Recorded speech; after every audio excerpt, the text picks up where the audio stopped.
معیار گرتا نہ دوستوں کا، نہ ہم بھی دشمن کی ڈھال ہوتے، ضعیف دشمن پہ وار کرتے تو وقت کے ہم دجال ہوتے۔ نہیں تھا اپنا مزاج ایسا کہ ظرف کھو کے انا بچاتے، وگرنہ ایسے جواب دیتے کہ پھر نہ پیدا سوال ہوتے۔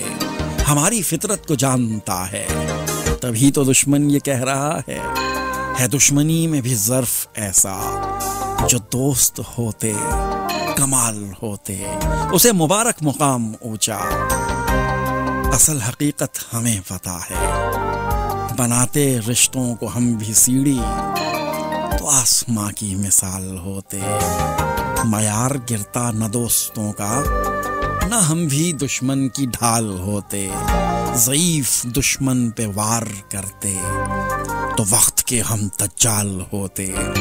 ظرف کی بات ہوتی ہے، ویسے بڑے ظرف کے لوگ چھوٹی چھوٹی باتوں کو دھیان نہیں دیتے ہیں، اعلیٰ ظرف کے لوگ صرف یہ کہتے ہیں چھڈو جی مٹی پاؤ۔ اگر آپ کسی کے لیے غلط نہیں سوچ رہے ہیں تو میں سمجھتا ہوں کہ دنیا بھاڑ میں جائے، دنیا سوچتی رہے، اگر آپ کے بارے میں غلط سازشیں کرتی ہے انہیں کرنے دیں، جیت بالآخر آپ ہی کی ہوتی ہے۔ ہر انسان کو اس طرح کے لوگوں کا سامنا ہوتا ہے، ظرف ہوتے ہیں جو خود غرض ہوتے ہیں، جو چھوٹی سوچ کے ہوتے ہیں۔ اگر آپ کی سوچ مثبت ہے نا تو پھر کوئی کچھ بھی کرتا رہے گا، سازش کر کے آپ کو ہرایا تو جا سکتا ہے لیکن خود کو مطمئن نہیں کیا جا سکتا ہے۔ آپ ہار کے بھی مطمئن رہیں گے، سازش کرنے والا جیت کر بھی انتقام کی آگ میں ہی جلتا رہے گا۔